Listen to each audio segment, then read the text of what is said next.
Guys, അപ്പോൾ ഇന്ന് നമുക്കൊരു സ്റ്റഡി വ്ലോഗ് ആവാം. നമ്മുടെ ടേം 2 എക്സാം സ്റ്റാർട്ട് ചെയ്തിട്ടുണ്ട് കേട്ടോ. ഇപ്പോൾ ഏകദേശം 2-3 കഴിഞ്ഞിട്ടുണ്ട്. ഇനി നമുക്ക് 3 പരീക്ഷയും കൂടി ഉള്ളൂ.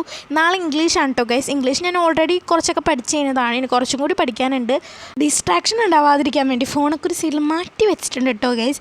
സ്കൂളിൽ നിന്ന് വന്നപ്പോൾ തുടങ്ങി പഠിക്കുകയാണ്. 4 മണി മുതൽ ഞാൻ 4:45 വരെ കുത്തിയിരുന്ന് പഠിക്കുകയാണ് കേട്ടോ ഗൈസ്.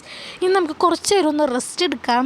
അപ്പോൾ ഞാൻ എന്തെങ്കിലും ഉണ്ടാക്കാമെന്ന് വിചാരിച്ചു. അങ്ങനെ ഇരിക്കുമ്പോഴാണ് പാഷൻ ഫ്രൂട്ട് മൊജിറ്റോ ഉണ്ടാക്കാമെന്ന് വിചാരിച്ചു. അങ്ങനെ കുറച്ച് ആഡംബരത്തിന് വേണ്ടി ഇന്നലെ പുറത്തുനിന്ന് ഷേക്ക് വാങ്ങിച്ചപ്പോൾ കിട്ടിയ കുപ്പിയിലൊക്കെ ഇട്ടാണ് ഞാൻ കുടിച്ചിട്ടുണ്ടായിരുന്നത്. അങ്ങനെ അതും കുടിച്ച് ഞാൻ ഇംഗ്ലീഷ് കുറച്ചായിട്ട് പഠിച്ച് തീർത്തുകൊണ്ടിരിക്കുകയാണ്. അതിൻ്റെ ഇടയ്ക്കാണ് എനിക്കിങ്ങനെ കുക്കിങ്ങിന് എക്സാം ആകുമ്പോൾ ഭയങ്കര കുക്കിംഗ് ആണ് കേട്ടോ ഗൈസ്. അങ്ങനെ ഞാൻ ഡ്രീം കേക്ക് 5 എണ്ണം ഉണ്ടാക്കി, പകുതി ഉണ്ടാക്കി ഫ്രിഡ്ജിലേക്ക് സെറ്റ് ചെയ്ത് വെച്ചിട്ടുണ്ട്. ഇനി ബാക്കി നമ്മുടെ എക്സാം കഴിഞ്ഞിട്ട് ഞാൻ ഫിനിഷ് ചെയ്യുള്ളൂ കേട്ടോ ഗൈസ്, നമ്മുടെ ഡ്രീം കേക്കിൻ്റെ ഫുൾ സെറ്റപ്പ്. എന്നിട്ടാണ് കഴിക്കുള്ളൂ. ഇങ്ങനെ എക്സാമൊക്കെ ആകുമ്പോൾ ഇങ്ങനെ എന്താ പറയുക, ഇങ്ങനെ ഉണ്ടാക്കുമ്പോൾ ഭയങ്കര റിലാക്സാണ്. എൻ്റെ മൈൻഡൊക്കെ നന്നായിട്ടൊന്ന് കൂളാവും.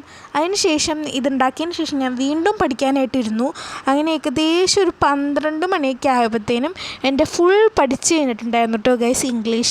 ഇംഗ്ലീഷ് എനിക്ക് മാർക്ക് ഉണ്ടായിരുന്നത് 28 ആണ് 30 കേട്ടോ ഗൈസ്.